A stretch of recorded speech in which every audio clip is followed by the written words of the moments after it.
Welcome to The Lens with me, Sarah Travers. The Lens is a business in the community podcast in partnership with One Young World.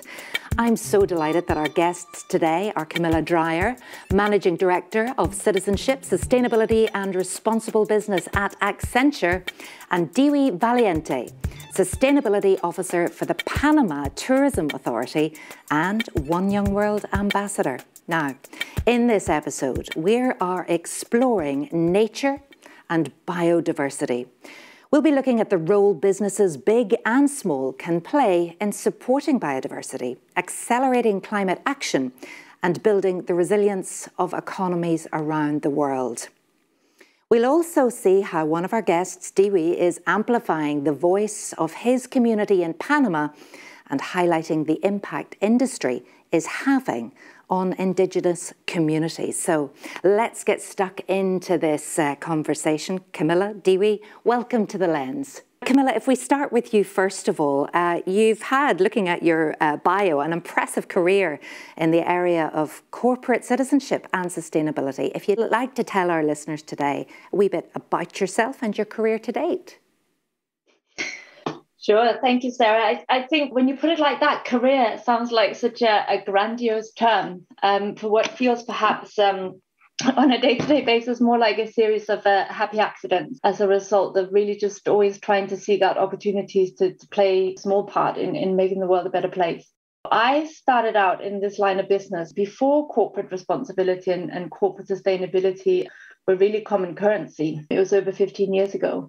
And it's been a real privilege to be part of that journey and growing up as part of that family, which is now a much, much, much bigger community than we were just 15 years ago.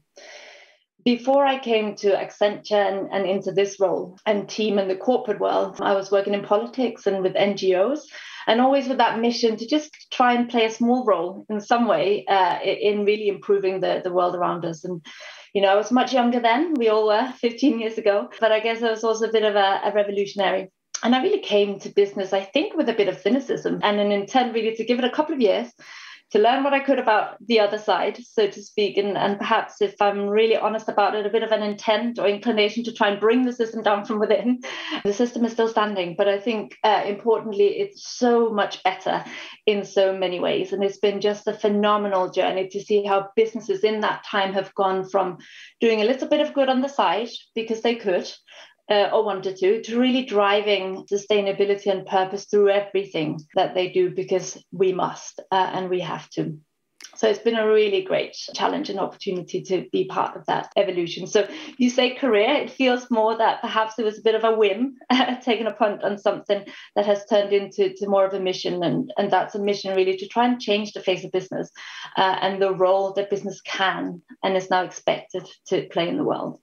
Well, brilliant. And I love that, a series of happy accidents. And you mentioned there about, I suppose, your activism really. So infiltrating business, but realizing that actually you need to work together and you can affect change. So park those thoughts and we'll come back to you again in just a second, Camilla. But Diwi, I know you're a proud member of the Kuna indigenous peoples of Panama.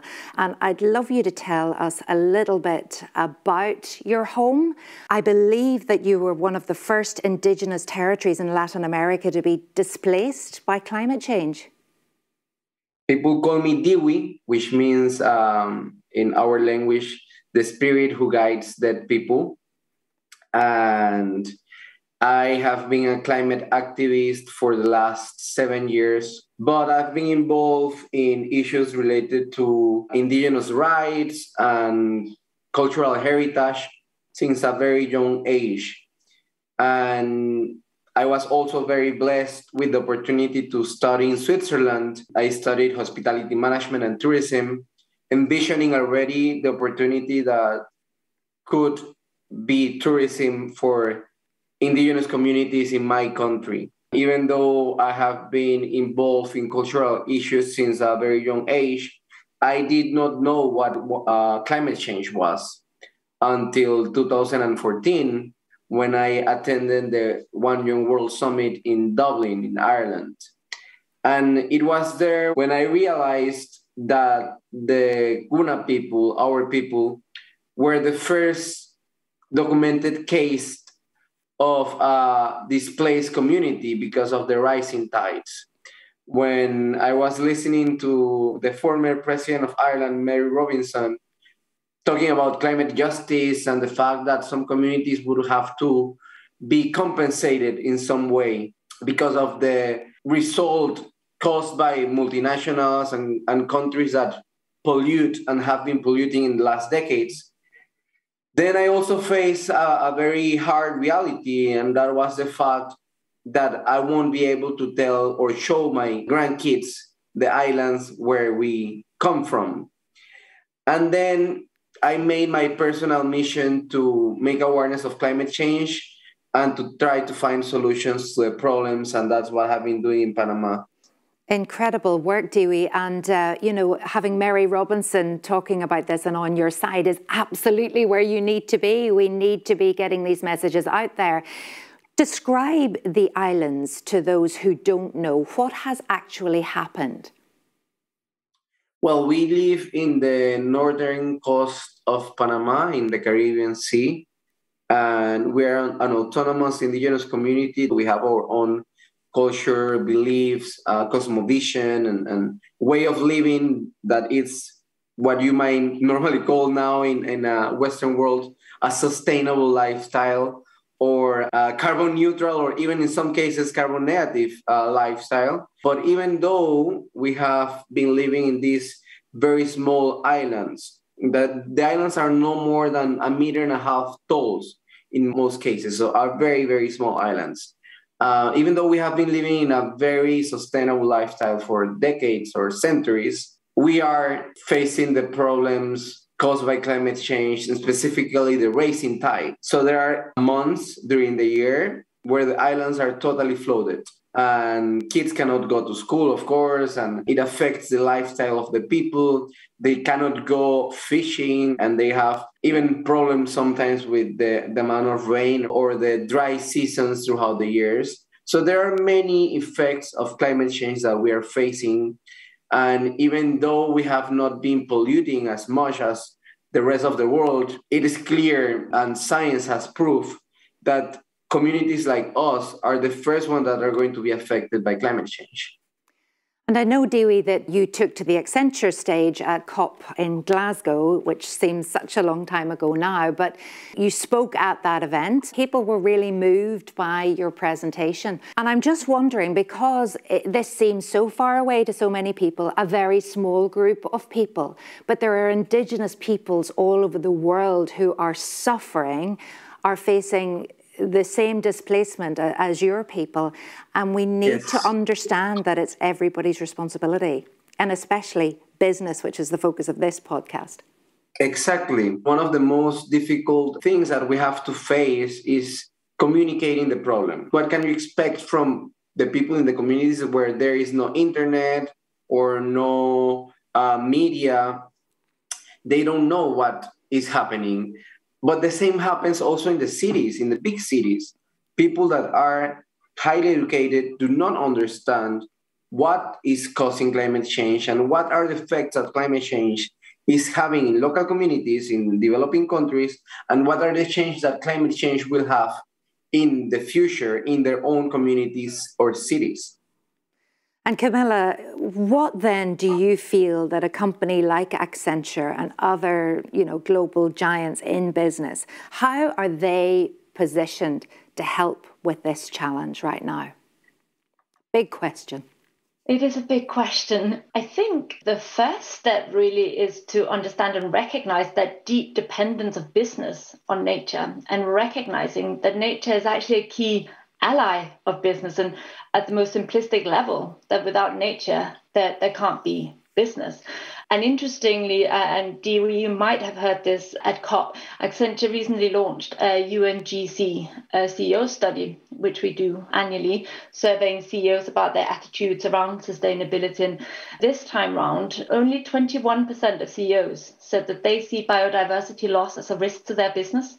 And I think we found that really quite astounding. And I think it reflects what Diwi said before. We need to communicate the problem around nature and biodiversity loss, just as we did with climate change. And I think that survey really reflects that we really have a long way to go in establishing a much clearer link between business and natural resources and ecosystem services, because that really is a figure that should be 100%. The WEF, the World Economic Forum, they estimate that $44 trillion, that's more than half the world's GDP, is dependent on natural capital and ecosystem services, and that biodiversity loss is the third biggest risk facing the planet by severity. So it's really not just an environmental crisis and a crisis for people socially, as Diwigdi describes for his community, but it's also very much an economic crisis. And that's where business really comes in and has a huge opportunity and responsibility to play a very active role. We know that addressing the climate and biodiversity emergencies requires the complete transformation of our economies and societies, how we live and work, and how we do business. And again, the WEF has done an interesting study putting a $10 trillion economic opportunity on transforming some of our key economic systems. And there's no denying that the private sector will have to play a really critical role in that, and we'll have some clear incentives to start building much more nature positive products, solutions, and services for people and clients. Yet action is still lagging, and we talked about it in relation to climate change, but whilst sustainability experts believe that we need to move from a sort of really laser-tight focused, almost fixation with net zero, we really need the second bounce of the ball at the next horizon to be about being nature positive. But there's still just a real kind of say-do gap. Businesses still don't really know where to start that journey towards nature positivity. And there are a whole host of challenges associated with that, one being that with nature and biodiversity, unlike carbon and climate change, we don't have that one standard, easily measurable, unified measurement and all of those global science-based targets and frameworks, etc., that we can just get behind. Biodiversity is almost by definition so much more varied and diverse, and we don't have that, one international standard or goal that companies can get behind. And so at worst, that becomes a convenient excuse for inaction. At best, it's a really complicating factor for those companies who do want to lead, who do want to be transparent and authentic in understanding the impact of their activities as they relate to nature. And I think that was one of the reasons Accenture agreed to partner on a pro bono basis with the Council for Sustainable Business in the UK to really help them in their mission to ensure that nature positive becomes the next net zero for businesses. And we work together to pull together what we're calling the Nature Handbook for Business to really provide practical guidance and advice for businesses to start taking action today, even in the absence of a global consensus on measurement standards and all of that goodness. What are the kinds of things that we could do today to start that journey towards being much more nature positive? And we did quite a decent job of really positioning nature as an ally of business and really hammering home that point that actually, if we don't take action now, business is at risk of extinction. Climate change has been on the agenda for some decades. If we're honest, it took us a while to get our heads around what needed to be done. And we don't really have that same luxury of time with biodiversity. We are desperately in need of action right now. We have more than 140 businesses who since COP have stepped up to say they're committed to this journey towards nature positivity, even though they don't have all the answers at this stage. They're starting to really that journey around understanding their impact and embedding considerations of nature impact into some of their business planning and decision making. Tell us more about the Nature Handbook then, Camilla. What practically, I know we don't have the framework as yet, but we have to start somewhere. We wanted to try and come up with a simple-ish framework that businesses could work with. And we anchored the handbook in the 5 key threats to biodiversity. So pollution, overexploitation, change in land use, invasive non-native species, and then, of course, climate change. And with that framework, we gave businesses a sort of simple 4-step journey that begins with really trying to understand the impact that you as a business have on nature. And for some businesses, that's really direct and you can see it. And for others, it's much more indirect. Like Accenture would be an example of that, where most of the impact we would have on biodiversity occurs in our supply chain. So we really need to invest in working with our suppliers to understand those impacts better and work out how we can collaborate, perhaps to come up with different solutions. Secondly, to identify any opportunities to reduce harm And again, that's looking at all of your different activities, products, services, advice, etc., and really working out how any of the decisions that you're involved in could be contributing to biodiversity loss and how you might change that. And then thirdly, seeking opportunities, not just to reduce harm, but to take it one step further. And this is why I guess we get into the sort of being nature positive, seeking opportunity to protect, restore, and regenerate nature and wherever you can. So as part of our own carbon management program, to really invest in nature-based solutions that restore and regenerate nature, whilst also providing, green jobs and other co-benefits. And then finally, encouraging businesses to think about the influencing power they have in their own ecosystem of clients, suppliers, customers, whatever it might be, and really engaging others in how you might promote nature-smart behaviors and actions. So that could be campaigns that companies might run to educate their customers about what nature-related impacts they might have in the way that they dispose of a product, for example, or what happens when you flush wet wipes down the toilet, for example. So you could, run customer campaigns about those types of topics. So we cover those sectors that have the biggest, from a UK perspective, negative impact on biodiversity, and really encourage everyone to just be open and transparent, as I said, about the fact that we're on a journey, all of us, and it's a sort of crowdsourcing situation where we'll continue to update that handbook as the best and freshest case studies of really inspirational actions that companies are taking come to life. Now, Diwi, not only are you an incredible climate activist, you're also an entrepreneur. Actually, you have an ecotourism business. Can you tell us more? Yes, that's right. I was very little when I had contact with tourism for the first time. I come from these little islands in the Caribbean coast of Panama. And when I was very young, I used to take tourists around the island and talk to them about the way we lived and why in some houses there were skulls of animals outside, and that represented that inside there was a hunter living. And I realized from a very young age that showing this to visitors could give me money. Like they would give me $1 or $2 each time I would just go around for them talking about my daily lifestyles in the island. And I was like 9 years old when I realized that. And I started thinking about how we could keep our cultural values and even use tourism as a way to regenerate them. And then I went to study in Switzerland. I came back to Panama and I started working in the government, in the Ministry of Tourism. But at the same time, I started a hostel, especially targeted for conscious travelers. And everything is based on sustainability and creating value for local communities. Well, obviously, to even get to your country, it does require something of a large carbon footprint. So I'm interested to hear a little bit more. When you get there, you can live very simply? Yes, and not only that, you have to take into account that Panama is one of only 3 carbon negative countries. And we are carbon negative because we have more ecosystems storing carbon and sequestering carbon than the amount of carbon we produce, because we are not commercial or we don't have factories around the countries. But then when you go to the communities, you can really experience a very simple lifestyle that will reconnect you with nature.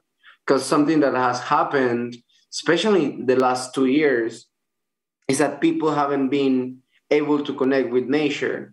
And there are some scientists that also state that this lack of connection with nature is what's causing the biggest problem we have right now, not only climate change, but as Camilla mentioned, biodiversity loss. We do not know what we have in the forest, and not even talking about the ocean that hasn't been explored at all. We do not know how rich the ocean and the forests are, but we're still losing some species that haven't even been discovered in some places due to this lack of connection we have with nature and the way we interact with our surroundings and the way we have structured economy in some countries and in some areas of the world.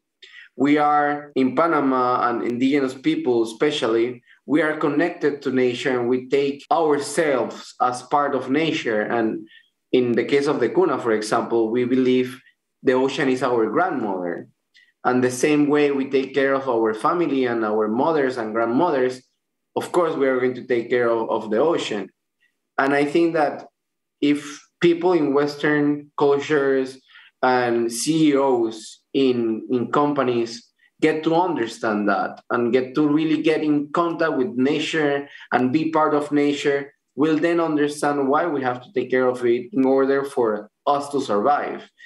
We talk so much about climate change, and then we seem to talk separately about biodiversity, but the two are absolutely inextricably linked. I heard it said that, if we have no nature, we have no society, we have no livelihoods, and we have no business. That's right. In some countries, we are still missing a lot of work in protecting biodiversity and also regenerating biodiversity, because at least in Panama, we have already understood, especially in the communities, rural communities, that having a tree or a forest is more valuable than cutting it for the sake of selling the wood.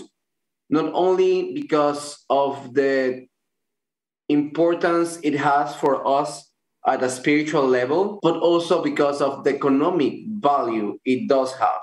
And this is something very difficult to understand and very difficult to give metrics to. And we haven't been able yet to totally comprehend and understand all the economic values that preserving nature has. And this is one of the most important things I think that we have to work. And this has to be a work that involves not only the enterprises and the communities, but also science, art, storytellers, in order for us to actually communicate the whole problem. Do you feel as well that that is your role, to be that storyteller? Definitely. It's definitely the stories that are going to move people and are going to make people take action. And so people from the city understand what's happening in the communities and then can also start taking daily steps in order to change trends globally so that the market can change and we can actually have a more sustainable lifestyle as well. And I think, Diwigdi, that is so powerful, the work that you do there. We now do have report like the one Professor Dasgupta did into the economics of biodiversity. And so I do think we have emerging means of really placing an economic and dollar value on nature. But I think there's a huge gap for the business community around what you describe, the sort of intrinsic or spiritual or sort of human value in nature. And I think that work that you described there is so important to kind of win not just the minds, but the hearts on this kind of topic. Yes, and this, what you just said, is very important. The Gupta report was made in UK, and it's a very good basis for all the other countries to understand why nature is important. But we have to also start integrating developing countries that do not speak English or like have other native languages, because unfortunately the knowledge and the science and all the advancement that we have so far hasn't reached the local communities that are the one facing the problems. Now we do have to put communities at the heart of business and work around that. When you look at a survey carried out by Business in the Community, The Right Climate for Business, an interesting fact, 72% of people want businesses they buy from to take climate action, but almost 2/3 do not trust businesses to do what they promise, Camilla. I can imagine that to be true. And I think that reflects that businesses still do struggle to translate some of that investment into a customer proposition. I think some of this conversation, whether it's around carbon and climate, or nature biodiversity, it tends to become very technical very quickly because we're not perfect and none of us are. We open ourselves up to these greenwashing accusations, the cynicism from clients and consumers. So I think we would welcome much more international agreement on some of these standards and measures so that we can be much more transparent. And I think there's a role for companies as well in really making it easier for the consumer to make the right choice, the sustainable choice, by making that information available, by making those products and services available to all, not just those who might be able to pay a premium for those products, but also making sure that those products are as attractive and, as beautiful, if not more attractive than, the alternative. So again, I think there's a huge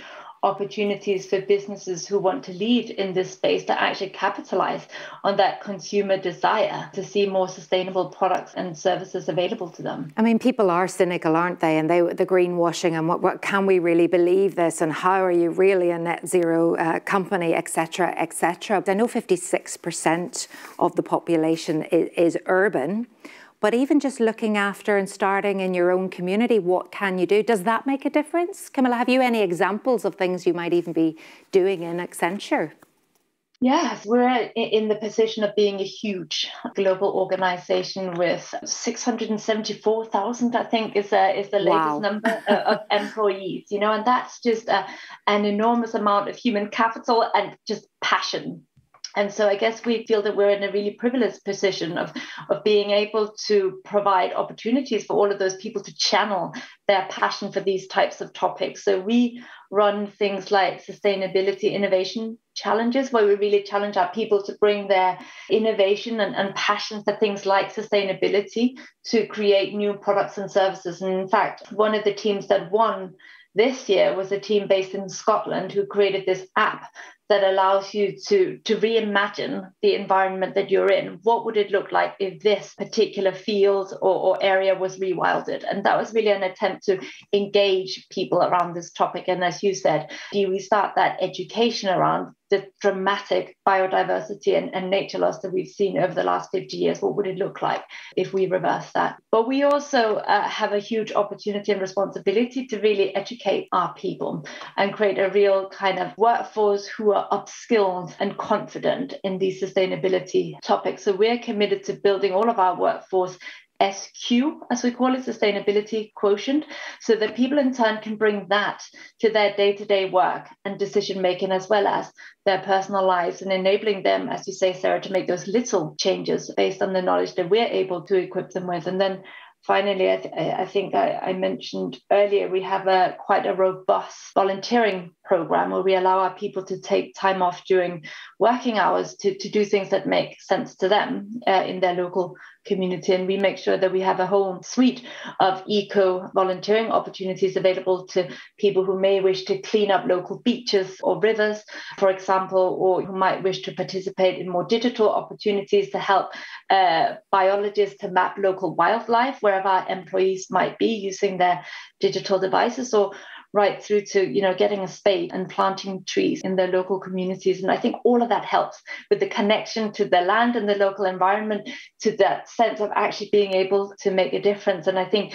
particularly as a business, connecting that to your work and day-to-day activity, I think is really powerful in helping our people to be the change agents that they want to be. And I think, Diwi, we just need to understand how important nature is. And I think the pandemic, would you agree, allowed a lot of people who had to just stop what they were doing and observe and be still and see the beauty and this whole ecosystem around us. We saw the images on the television of animals behaving in very different ways because the people weren't there, the pollutants weren't there. Do you feel we're at a better place now, Diwi, to spread this message and make sure that people don't go back to what it was before? I think the fact that in many countries, people were locked down and were not able to continue with their normal, or what used to be normal, lifestyle. It's an opportunity for us to reconnect with ourselves. And I think many people, it's also very concerned about the way the whole world is going and the different problems, climate change, plastic pollution, biodiversity loss. All these problems are more strengthened in the mind of people.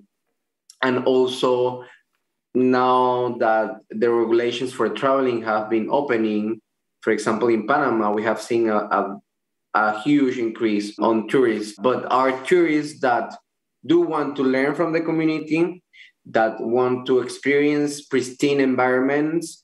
And from the government standpoint, we see this as an opportunity to teach about climate change. That's why our whole tourism model is based on climate action, but also as a mean to improve the lives of the communities, to give them access to better technologies to produce energy, to give them access to microloans to improve their houses so they can actually be hosting the different visitors and tourists that we are receiving from abroad.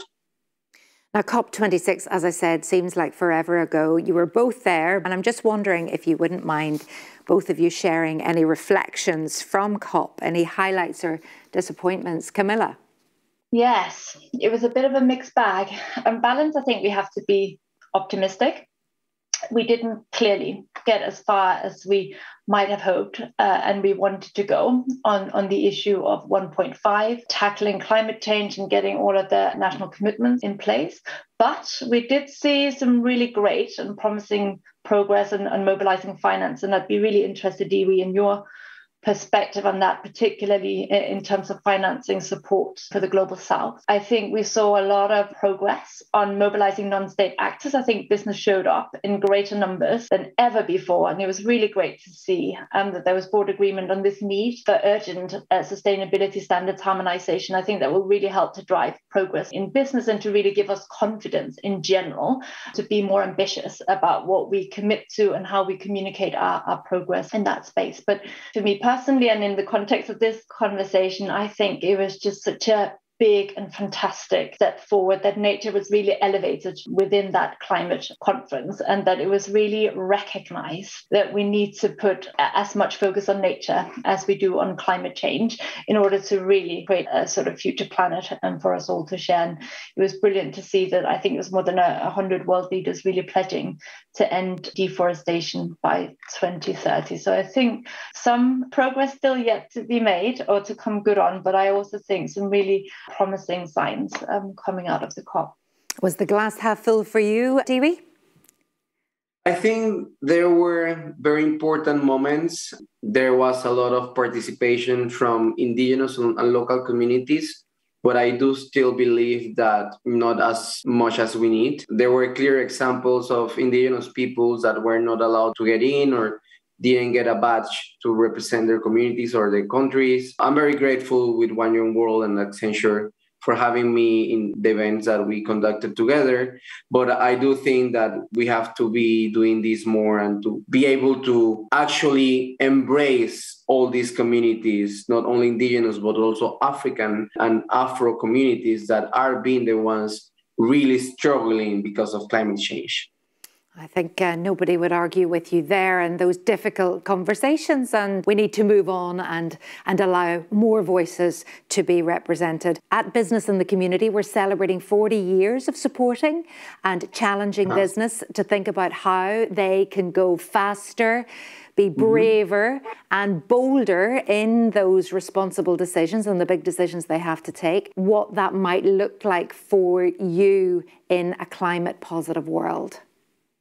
Well, I think we have to start taking communities and people as part of the design process of our businesses from zero. We are not only thinking about the profits, but the effects that our business and our decisions make in the communities and therefore also in the environments around these communities. If we take the communities as part of the core, and we base the values of our businesses on protecting, regenerating, and helping the communities, I think that will be a very good step for all businesses. So we have to change the mentality and the mindset, and we have to start putting the communities as the heart of all businesses. Camilla? I was going to say something slightly similar, actually, Diwi. It's a big ask, but I think we need to equip businesses with new ways of viewing value. Ultimately, we really need to focus on equipping businesses with new ways of viewing and articulating value. So it's not just a focus on the bottom line in terms of dollars, but really helping businesses to understand the social and environmental value that they're able to deliver through their products and services, engagement with their people, local communities, with nature, and really challenging companies to think not just about the extrinsic value, but also that intrinsic value that Diwi mentioned earlier on. And I think that will be our next great challenge in terms of how we think of corporate returns on investment. And personally, what's the one thing that both of you are committed to move forward and take action to do something better? Camilla. Sarah, I'm going to say to my colleagues, great delight, I'm sure. I commit and pledge to continue being a real nuisance and agitator, and always seeing if we can push further and asking those difficult questions about why we can't do things differently. And Diwi, same question to you. Well, I'm personally committed to improve the way I eat and to always try to buy locally sourced vegetables and seafood. But I have to make sure that the seafood I eat is very, very well sourced and doesn't come from bad practices. Very good. Thank you so much, both of you, for joining us on a really interesting edition of The Lens today. I think change is definitely in the air. We weren't having these conversations about biodiversity before. We know that we need to. We need, as Camilla said, new ways of viewing and articulating value. And we have learned so much by just listening to Diwi's story and what needs to happen to save indigenous populations and the planet. Thank you so much for your company today. Thank you for having us, Sarah. Thank you very much.